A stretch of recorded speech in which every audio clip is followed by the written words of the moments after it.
মারামারি হতো। আর মারামারি আমি বেশি কথা বলবো না, আমার পরে আরো সুন্দর মেহমান আছেন, অতিথিবৃন্দ আছেন, তারা কথা বলবেন। আল্লাহ রাব্বুল আলামিন আমাদের সকলকে হেদায়েত করে সকলকে বিরত থাকার তৌফিক দান করে সকল বলে আমিন। এ পর্যায়ে এই আজকের এই সেমিনার উপলক্ষে আল্লাহ তাআলার প্রত্যেকটি সময় লাগেন আপনার গানের নাচ লাগানো হইল ইত্যাদি ইত্যাদি। যেহেতু এই দোনাটার মধ্যে আসবে না দাওয়াতিটা বন্ধ, সেহেতু এটা দাওয়াতের বিষয় হিসেবে সমাজের কাছে আমরা এই দাওয়াত পৌঁছে দিচ্ছি। সমস্ত গর্হিত কাজ, আইসা কাজ, গান বাজনা, দোয়া মাদক সমস্ত কিছু ব্যবহার করে একটি সুন্দর সমাজ বিনির্মাণের জন্য আপনারা সবাই একাত্মতা ঘোষণা করেন এবং সকলের সুস্বাস্থ্য সুন্দর ভবিষ্যৎ কামনা করে আমি আমার বক্তব্য শেষ করছি। আসসালামু আলাইকুম ওয়া রাহমাতুল্লাহি ওয়া বারাকাতুহু। একটা সমাজকে বদলে দেবে।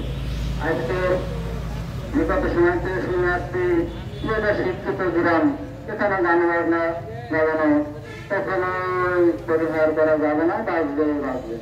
ঘটনা হলো শিক্ষিত হোক আর মিনিস্টার হোক আর অশিক্ষিত হোক, সবাই কিন্তু আমাদেরকে কবরে যাওয়াই লাগবে। যেহেতু আমাদের কবরে যাওয়াই লাগবে, এই শব্দটা আমরা উদ্যোগ করি। শিক্ষিত মূর্খ কোনো বিষয় নয়, সবাইকে যেহেতু কবরে যাবে, অশ্লীল কোনো দেখানো থেকে আমরা সবাইকে বিরত রাখি। বিষয় হল আজকের মানুষের বুঝের অভাব। যদি দোষ থাকতো তাহলে এই গান বাজনা, বেহায়াপনা, বিশেষ করে জুয়া মাদক হানাহানি লুটতরাজ এগুলো অত্যন্ত একটা জীবাণুস্বরূপ সমাজে কাজ করে বেড়াচ্ছে। বিষয় হল আজকের যে মানুষগুলি তাদের সাথে সংশ্লিষ্ট দীর্ঘ 17 বছর ধরে এই গ্রামে মাদকের বিক্রয় কেন্দ্র হয়েছে, এই গ্রামে বিস্তার লাভ করেছে। তার এই ধারাবাহিকতা এখন পর্যন্ত এটা বিস্তার লাভ করে যাচ্ছে। হ্যাঁ, আমরা এই শ্রেণীর মানুষ করে দেখেন তো, আপনার চোখ দিকগুলি দেখেন, ছোট করে 1% আরো খুব 5% লোক এই কাজে নিয়ে যেত। কিন্তু পুরা আমার সন্তানকে, আপনার সন্তানকে, আর সন্তানকে তারা ব্যবসা বাণিজ্য করার জন্য তাদের এটাকে পরিচালনা করছে, ঘুমে নাই বাইরে যাচ্ছে। এই বাড়াটা যাতে না বাড়তে পারে আমরা সেই দিকে নজর দেব এবং আমরা বড় আন্দোলন শুরু করবো, তাদের বিরুদ্ধে প্রতিরোধ করে দেবো। যেখানে খাবে, যেখানে আপনারা দেখবেন, সেখানেই তাদেরকে প্রশাসনের হাতে তুলে দেবেন। আগামী কি বিভিন্ন রাজনৈতিক দলের নেতাদের বাড়ি কিন্তু প্রয়োজন, তারা যদি এটাকে সাপোর্ট না করে তাহলে কিন্তু আমরা অবশ্যই থাকতে পারবো। কিন্তু আমরা এটাকে পরিচালনা করতে সাপোর্ট করতে আর একটা এটা তো হবে না। এই জন্য বলতেছি যে সবচেয়ে কঠিন বিষয় মাদক, এই মাদকটা কিভাবে নির্মূল করা যায়, এই শিক্ষিত গ্রাম থেকে কিভাবে তাড়ানো যায় সেটা দিতে হবে। আমি মানুষকে তাড়াতে বলছি, মাদককে তাড়াতে হবে। তো সব শেষে এখন অনেক বক্তা আছে, আমার চেয়ে সুন্দর সুন্দর বক্তা বলবে। তো আমি লাস্টে একটা স্লোগান দিচ্ছি, মাদক মুক্ত ঘরবাড়ি করুন, সমাজ শিক্ষিত সমাজ প্রতিষ্ঠা করুন। এই স্লোগান দিয়েই আমি আমার বক্তব্য শেষ করছি। এর থেকে আসসালামু আলাইকুম। চেষ্টা করে তারা ভারত দিকে আসতে পারে, আবার সারা যুগেও যেতে পারে। এই জন্য আমাদের যারা মা বাবা, আমার যাদের সন্তান এই বয়সে থাকে এবং ছোট থেকে আমাদের সেই বয়সের সন্তানদেরকে আমরা ধর্মীয় আঙ্গিকে তাদেরকে মানুষ করে তাদেরকে করতে পারি, তাহলে এই সমস্ত অপকর্ম নেশাজাতীয় দিকে থেকে তাদেরকে বিরত করানো যায়। আসলে দেখেন, এর আগে আমরা দেখেছি, আমরা ছোট ছিলাম তখনই কিন্তু গান বাজনা হয়েছে, এই গান যাত্রা গান হয়েছে আমাদের পড়াতে গ্রামে আমরা দেখেছি, আমরা সেটা গান শুনেছি। কিন্তু সেই সমস্ত গানের সময় কিন্তু তারা কিন্তু যারা ওই সমস্ত গানের ভিতরে ছিল তারা কিন্তু এই সমাজ তারা কিন্তু খারাপ করে দেয়নি। তারা সমাজের যুবক শ্রেণীর ছেলেদেরকে যাতে তারা বিভিন্ন ধরনের খারাপ কাজে লিপ্ত না হয় সেটা তাদেরকে নিয়ে তারা গ্রামের যে গণ্যমান্য ব্যক্তি তাদেরকে নিয়ে তারা এই গান বাজনা করতো। সেই গান বাজনা আমরা দেখেছি, কোনো অপসংস্কৃতও ছিল না। কিন্তু আজকে দেখেন, এই যে অপসংস্কৃত আজকে যে গানগুলো বাজায়, এই গানগুলো কিন্তু আমাদের কারোই কিন্তু দেশের বেশি বয়স্ক মানুষের কারোই কিন্তু ভালো লাগে না। কিন্তু অনেক গানই আছে, দেখেন দেশাত্মবোধক অনেক গান আছে না, যেগুলো শুনতে ভালো লাগে, সেরকম গান আছে। এই সমস্ত গান কিন্তু তারা নিয়ে আসে না, ঠিক আছে? যার কারণে এইগুলো হলো সবচেয়ে খারাপ। আর যে আমার বিভিন্ন বক্তব্য সবাই কথাই বলে গেছে যে এই সবচেয়ে বেশি খারাপ হলো কি, এই যে বাজনাটা, এইটা যে পরিবেশ শব্দ দূষণ করছে এবং সমাজ দূষণ করছে, এই জন্য এই হাত থেকে বাঁচার জন্য আমাদেরকে এই ব্যাপারে গুরুত্ব দিতে হবে। তখন চলে যেতে হবে কোথায়? প্রশাসনের কাছে। আমরা প্রাথমিক পর্যায়ে আমরা বোঝানোর জন্য চেষ্টা করবো, সাথে সাথে আমরা কোরআনের আয়াতও জানি। আল্লাহ তাআলা ঘোষণা করেছেন, ইয়া আইয়ুহাল্লাযীনা আমানু ইন্নামাল খামরু ওয়াল মাইসির। এর যে মদ এবং জুয়াকে হারাম করেছে, আর হারাম যেটি করেছে তার ভিতরে অকল্যাণ রয়েছে, ঠিক না বেটি? আমরা মনে করছি যে নিঃস্বাভাবের ভিতরে অনেক উপকারিতা রয়েছে, কিন্তু উপকারিতা যতটুকু রয়েছে তার চাইতে ক্ষতির আশঙ্কা বেশি রয়েছে। সমাজের যেসব বিশৃঙ্খলা আছে, পরিবারের যেসব বিশৃঙ্খলা আছে, সবই কিন্তু মাদক আসক্ত পরিবারে দেখবেন তার স্ত্রী কোনো শান্তি নাই, তার ছেলেকে সে ঠিক রকম মানে না, তার ছেলেও পিতাকে ঠিক রকম মানে না। এরকম ভাবে পিতা খাচ্ছে বলে ছেলেও কিন্তু দেখে দেখে সে থেকে সেবন করছে এবং খাচ্ছে। আমরা যদি প্রাথমিক পর্যায়ে পিতাকে নিষেধ করে সন্তানকে যদি কনভার্ট করে আমরা এদিকে নিয়ে আসতে পারি, তাহলে দেখবেন কোনোভাবে আস্তে আস্তে আমাদের পরিবার, আমাদের সমাজ পরিবর্তন এসে যাচ্ছে এবং পরিবর্তনের কারণে এই সমস্যা, এই গোলমালের গ্রামটা একটা মডেল তৈরি হয়ে যাবে। ইনশাআল্লাহ সকলের জন্য দোয়া করেন, আমার জন্য দোয়া করবেন। আমরা প্রত্যেকেই যাতে সুন্দরভাবে এই কাজটাকে আঞ্জাম দিই, প্রত্যেকের বুদ্ধি হিকমত এক জায়গায় করে যাতে আমরা যে উদ্যোগ নিয়েছি এই উদ্যোগটাকে সাকসেসফুল করতে পারি। আমরা প্রত্যেকেই নামাজ পড়ে আল্লাহর কাছে দরখাস্ত করব, পাশাপাশি আমরা মন দিয়ে চেষ্টা করে এই সমাজটাকে যাতে মাদক দ্রব্য মুক্ত করতে পারি, সাথে সাথে গান বাজনার থেকে মানুষকে বিরত রাখতে পারি, সেই প্রচেষ্টা করেই যাতে আমরা প্রতিনিয়ত চলতে পারি। আল্লাহ তাআলা আমাদের তৌফিক দান করুন। আসসালামু আলাইকুম ওয়া রাহমাতুল্লাহি ওয়া বারাকাতুহু। আজকে আমরা গোয়ালমারী গ্রামে জানাইতে আমরা যারা এসে এখানে বসছি, আমরা দুইটা কারণ হলো আছি, একটা মাদক আর একটা গান। এই অসীমতা থেকে আমরা সবাই মুক্ত হতে পারি সেই লক্ষ্যে আজকে আমরা এখন বসছি। আমরা সবাই নিজ নিজ দায়িত্ব নিয়ে তবে সবাই আমরা এটাকে যেখানে বাঁধবে আমরা যেন সবাই দিয়ে সেখানে সুন্দর পরিবেশ নিয়ে তাদেরকে নিষেধ করে যাতে আর না বাজে সেই উপলক্ষে তাদের কাছে আমরা দিয়ে বলবো যে এটা বন্ধ করতে। আমরা যদি না যাই তাদের কিন্তু বন্ধ হবে না। হ্যাঁ, আমরা যদি মনে করি যে পারে বাচ্চা আমরা যাবো কেন, তাহলে কিন্তু বন্ধ হবে না। এবং আমরা আজকে যে উপলক্ষে বসেছি এই জায়গায় বাস্তব করে আমরা থাকতে পারি, সেই জন্য আমি বলবো আপনাদের কাছে আমরা সবাই যাবো। আপাতত যারা আমরা এখানে আছি এরা সবাই গেলে একটা কিছু সম্ভব হবে। আর একটা কথা আপনাদের বলবো, আমরা যে কোনো কাজে মানুষের কাছে যদি সাহায্যের জন্য যাই, টাকা আনতার জন্য যাই, মানুষ আমাদের বলে এই গোয়ালমারী গ্রামে কোটি কোটি টাকার বাস আমাদের কাছ থেকে হাত পাতো, আমরা লজ্জায় কিন্তু সেখান থেকে টাকা উঠাই না, চলে আসি। আমি আপনাদের বলবো, আমাদের গ্রামে কোনো অসহায় ব্যক্তি হলে, কেউ অ্যাক্সিডেন্ট করলে তার অপারেশন করার জন্য আমরা বাইরে হাত না পাতি। আমরা যেন আমরা গোয়ালমারী প্রত্যেকটা বাড়িতে আমরা একটা করে কমিটি তৈরি করি, প্রত্যেকটা পাড়ায় করে প্রত্যেকটা বাড়ির থেকে 150, 200, 500 যার যেমন মানুষ সেমন ভাবে যেন আমরা এই ঐক্যবদ্ধ ভাবে একটা কমিটি তৈরি করে সবার কাছ থেকে প্রত্যেকটা বাড়ির থেকে টাকা নিয়ে আমরা যেন তার সেই অপারেশন হোক আর অসহায় মানুষ হোক তাকে পাশে যেন আমরা দাঁড়াতে পারি। এই মন নিয়ে আপনারা আজকে উপস্থিত হয়েছেন। আর সবাই যেন আমরা প্রত্যেকটা পাড়ায় কমিটি করে প্রত্যেকটা পাড়ায় যেন টাকা কালেকশন করতে পারি, সেই উপলক্ষে আপনারা আজকে ভোট বিনিময় করবেন। তবে আপনারা যারা আমাদের কর্মকর্তারা আছেন তারা এই জিনিসটা নিয়ে ভাববেন, ভাইবে এটা যেন বাস্তব করা যায় সেইটাকে আপনারা আগিয়ে যাবেন। এই বলে আমার বক্তব্য শেষ করছি। আসসালামু আলাইকুম। আলহামদুলিল্লাহ, ধন্যবাদ আমার সম্মানিত জাসাকে। আপনারা সবাই আমি কিছু কথা বলার জন্য বিনীতভাবে অনুরোধ করছি।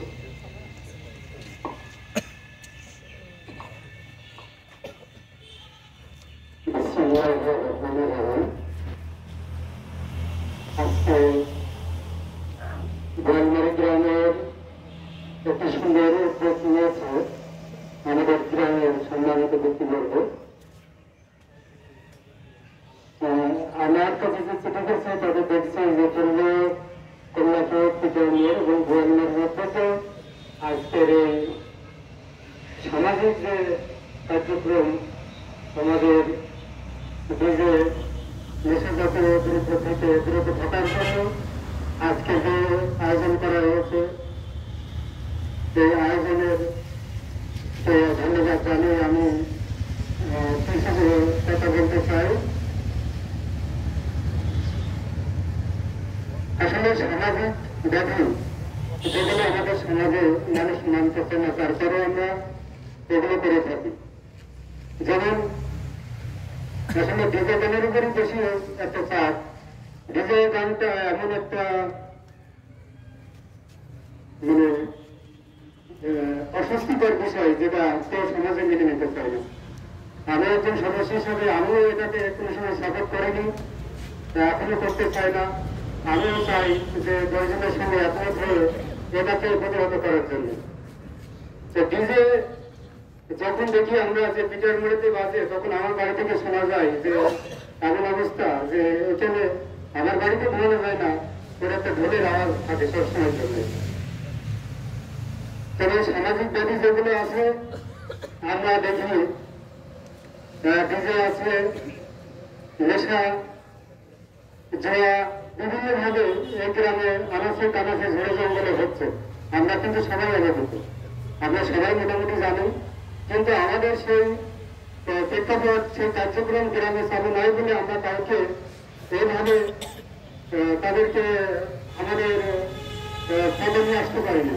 তবে আজকে যে উদ্যোগ নিয়েছে আমাদের গ্রামবাসী, এই উদ্যোগকে আমি যাতে সাফল্য হয় সেই কামনা করি। আর সাফল্য করার জন্য যতগুলো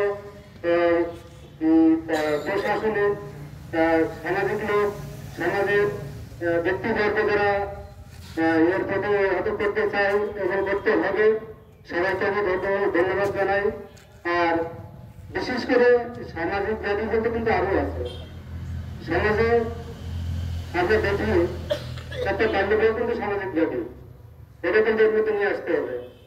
আমরা বিভিন্ন সময় কিন্তু আমরা এই বাল্যবিবাহের পরে দেখি যে সর্বশেষ যে প্রধান মেহমান আজকের অনুষ্ঠানে যে বর্তমানে সভাপতি জনাব মোহাম্মদ ফজলুর রহমান চাচাকে আমি বক্তব্য দেওয়ার জন্য বিশেষভাবে অনুরোধ করছি। এদের যে বক্তব্য নিয়ে আসছেন আমার সম্মানিত চাচা জনাব মোহাম্মদ ফজলুর রহমান।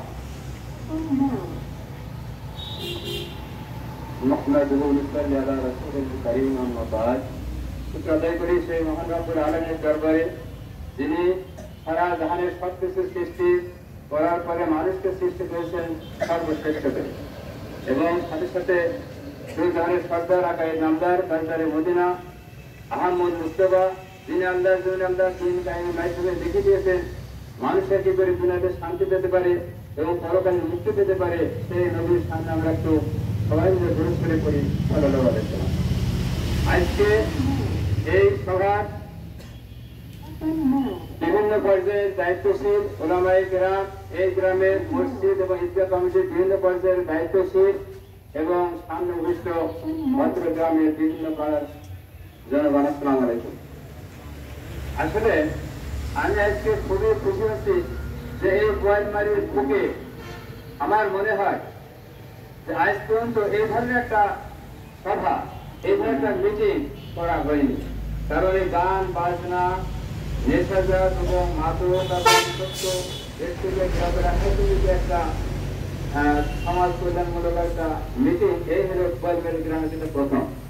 সেজন্য খুবই ভালো লাগছে। এবং এই মিটিং এর এই সভার যারা আয়োজন করেছে, এই গোয়ালমারি গ্রাম সহ ব্রিজপুর এই গ্রামে যারা যুব সমাজ যারা করেছে তাদেরকে আমি অশেষ ধন্যবাদ জানাচ্ছি। এবং আরো ধন্যবাদ জানাচ্ছি যারা নিজেদের বিভিন্ন কর্মব্যস্ত কাজ ব্যস্ত থাকার পরেও যারা এসে এই সময়তে দীর্ঘ সময় আলোচনা করছে, সবাইকে ধন্যবাদ জানাচ্ছি। আজকে দেখেন যে কথাগুলো যে দায়িত্ব যখন আলোচনা যেটা হচ্ছে, সেই সমস্তগুলো কিন্তু প্রতিটা কথাই কিন্তু এই যে নেশাজা গান বাজনা সবই কিন্তু হিসেবে নিষেধ আছে। যার কারণে আজকে কেন নিষেধ আছে, এই সমস্ত গুলোর মাধ্যমে মানুষরা কিন্তু বিভিন্ন ধরনের অপকর্মে লিপ্ত হয়, আর অপকর্মে লিপ্ত হয়ে সমাজ অবক্ষয়ের দিকে চলে যায়, যার কারণে এই সমস্ত গুলা নিষেধ আছে। তো যার কারণে এর আগে আমরা দেখেছি আর এই সমস্ত কাজে কিন্তু ব্যস্ত থাকে কারা? বিশেষ করে যাদের বয়স 13 বছর থেকে শুরু করে 19-20 এরকম বয়সের ছেলেরা, এরাই কিন্তু ব্যস্ত থাকে এই সমস্ত গান বাজনাগুলো নিয়ে। আসলে এরা এটাকে বলা হয় বয়সান্তকাল, ইংলিশ বলে কিনারে। এই বয়সে মানুষের কিন্তু বাচ্চাদের আকার আকৃতি পরিবর্তন হয়। শিক্ষিত গ্রাম, এই গ্রামের শিক্ষিতর হার অনেক বেশি। এই গ্রামে এমন কোন মানুষ নাই যে সেরকম পর্যায়ে শিক্ষাগত দিক দিয়ে যে তেমন কোন যে বড় বড় যে পর্যায়গুলো আছে দেশের, এই গ্রামের মানুষ প্রতিটা সেক্টরে আছে। ডাক্তার হোক, ইঞ্জিনিয়ার হোক, এদিকে জজ বলেন, যত সেক্টর থাকার দরকার, হাফেজ বলেন, মাওলানা বলেন, ভার্সিটির শিক্ষক বলেন, ইঞ্জিনিয়ারিং বিশ্ববিদ্যালয়ের শিক্ষক বলেন, প্রতিটা সেক্টরই মোটামুটি আমাদের এই গ্রামে সকল পর্যায়ের মানুষ আছে। আলহামদুলিল্লাহ। এই গ্রাম যেমন শিক্ষিতর হারে অনেক বেশি, আশেপাশের 10টা গ্রামের চাইতে গ্রামের পরিস্থিতি যেমন অনেক বেশি, তেমনি ভাবে এই গ্রাম আদর্শতার দিক দিয়ে, এই গ্রামের মানুষের আচার আচরণের দিক দিয়ে, এই গ্রামের মানুষের বাহ্যিক ব্যবহারের দিক দিয়ে আমরা চাই আজকের এই সেমিনারের মাধ্যমে যে বিষয়টিকে আমরা সামনে আনার জন্য চেষ্টা করছি, এই বিষয়টা আমাদের সমাজে প্রতিষ্ঠা করার মাধ্যমে, আমাদের সমাজে প্রচলন ঘটানোর মাধ্যমে এই গ্রাম যেন এই অর্থ নবীনপুর ইউনিয়নের ভিতরে একটি আদর্শ গ্রাম হিসেবে পরিচিতি লাভ করতে পারে। আল্লাহ তাআলা আমাদের সকলকে এই কাজে অংশগ্রহণ করে টিকে থাকার তৌফিক দান করেন। সকল বলে আমিন। আমরা জানি যে বর্তমান পরিস্থিতিতে যে গান বাজনা বাদ্যযন্ত্র, ডিজে পার্টি, পিকনিকের নামে, কোচিং সেন্টারে পিকনিকের নামে, বিভিন্ন অনুষ্ঠানের নামে, জন্মদিন পালন করার নামে যে সকল আমরা বিনোদনমূলক ভাবে গ্রহণ করি যে অনুষ্ঠানগুলোকে, এই বিনোদন কিন্তু সমাজের কাছে মানুষের অনেক ভালো লাগে। গান শোনে না, বর্তমান যুগে এমন একটি সময় চলে এসেছে যে গান শোনে না এরকম মানুষ নাই। যে শিশু হোক, ছোট হোক, বৃদ্ধ হোক, মহিলা হোক, পুরুষ হোক, গান সকলেই শোনে। আমাদের সমাজ ব্যবস্থা এরকম ভাবে আমাদের মন মানসিকতা তৈরি করে দিয়েছে যে আমরা এর ভিতর থেকে বড় হচ্ছি যে আমাদের সকালে যেমন ভাত খেতে হয়, দুপুরে যেমন শরীর সুস্থ রাখতে হলে খাবার গ্রহণ করতে হয়, শরীর ভালো রাখার জন্য যেমন রাত্রিবেলা একটু ঘুমের প্রয়োজন আছে, তেমনি ভাবে কিছু মানুষ চিন্তা ভাবনা করে নিয়েছে যে জীবনে বিনোদন করার জন্য, বিনোদনের মাধ্যমে জীবনকে পরিচালিত করার জন্য গান বাজনার দরকার আছে। কিন্তু আল্লাহ রাব্বুল আলামিন তিনি তো আহসানুল হাকিমিন, আল্লাহ রাব্বুল আলামিন তিনি বলছেন সূরা লুকমানের 5 নম্বর আয়াতে 6 নম্বর আয়াতে আল্লাহ রাব্বুল আলামিন বলেন, ওয়া মিনান নাসি মান ইয়াশতারি লাহওয়াল হাদীস ইউদিল্লু আন সাবিলিল্লাহ বিগাইরি ইলম ওয়া ইয়াত্তাখিযুহা হুজুয়া। আল্লাহ রাব্বুল আলামিন বলছেন, আর মানুষের মধ্যে থেকে কিছু মানুষ এরকম আছে যারা গান বাজনা বাদ্যযন্ত্রকে ক্রয় করে, লাহওয়াল হাদিস ক্রয় করে, তারা মানুষকে বিভ্রান্ত করার জন্য, তারা মানুষকে শয়তানের পথে পরিচালিত করার জন্য, মানুষকে খারাপ পথে নিয়ে যাওয়ার জন্য মূলত তারা এগুলো ক্রয় করে ধরে। এ কথা আমার নাকি আল্লাহ বলে? তো এ কথা কি এখন নাজিল হয়েছে নাকি ১,৫০০ বছর আগে নাজিল হয়েছে? ১,৫০০ বছর আগে আল্লাহ রাব্বুল আলামিন কোরআনে আয়াত নাযিল করে জানিয়েছেন যে কিছু মানুষ এরকম আছে, সূরা লুকমানের ৬ নম্বর আয়াতে কিছু মানুষ এরকম আছে যারা লাহওয়াল হাদিস ক্রয় করে মানুষকে বিভ্রান্ত করে, মানুষকে ভুল পথে, মানুষকে পরিচালিত করে, শয়তানের পথে পরিচালিত করে। এরকম মানুষ কিছু আছে, তারা মনে করে আল্লাহ রাব্বুল আলামিন কিছু জানে না, বিগাইরি ইলম ওয়া ইয়াত্তাখিযুহা হুজুয়া। যারা মানুষের সাথে হাসি ঠাট্টা করে, তারা মানুষকে মনে করে আরে আমরা গান বাজনা করি তো কি হয়েছে, এটা তো আমরা নিজেরাই করছি, কারোর তো ক্ষতি করছি না, কারোর বাড়ি থেকে জিনিস চুরি করছি না, কারোর সন্তানকে আমরা ক্ষতি করছি না, কারো আর্থিকভাবে ক্ষতি করছি না। আরে আপনি যদি আমার কোনো ক্ষতি না করেন, প্রতিবেশীর ক্ষতি যদি নাও করেন, আপনার মাধ্যমে সমাজের অনেক বড় ক্ষতি হচ্ছে। কথা বলেন ঠিক না বেঠিক? জন্মঘটি হচ্ছে আল্লাহ রাব্বুল আলামিন এই আয়াতে যে লাফজাল হাদিস নামক যে শব্দ বলেছেন রাসূলুল্লাহ সাল্লাল্লাহু আলাইহি ওয়াসাল্লাম তিনি বলেন লাফজাল হাদিস ইবনে আব্বাস রাদিয়াল্লাহু তাআলা থেকে বর্ণিত হাদিস তিনি বলেছেন রাসূলুল্লাহ সাল্লাল্লাহু আলাইহি ওয়াসাল্লাম বলেছেন লাফজাল হাদিস মানে হচ্ছে বাদ্যযন্ত্র নেশা দ্রব্য মদ জুয়া গায়িকা যুব সমাজ যারা করেছে তাদেরকে আমি অশেষ ধন্যবাদ জানাচ্ছি এবং আরো ধন্যবাদ জানাচ্ছি যারা নিজেদের বিভিন্ন কর্মব্যস্ত ব্যস্ত থাকার পরেও তারা এসে এই সময় যে দীর্ঘ সময় আলোচনা করছে সবাইকে আমি ধন্যবাদ জানাচ্ছি। আজকে দেখেন যে কথাগুলো যে আজকে যখন আলোচনা যেটা হচ্ছে এই সমস্তগুলো কিন্তু প্রতিটা কথাই কিন্তু এই যে নেশাজা গান বাজনা সবই কিন্তু ধর্মীয় বিধি নিষেধে নিষেধ আছে। যার কারণে আজকে কেন নিষেধ আছে এই সমস্ত গুলোর মাধ্যমে মানুষরা কিন্তু বিভিন্ন ধরনের অপকর্মে লিপ্ত হয় আর অপকর্মে লিপ্ত হয়ে সমাজ অবক্ষয়ের দিকে চলে যায় যার কারণে এই সমস্ত গুলা নিষেধ আছে। তো যার কারণে এর আগে আমরা দেখেছি এই সমস্ত কাজে কিন্তু ব্যস্ত হয়ে কারা বিশেষ করে যাদের বয়স 13-12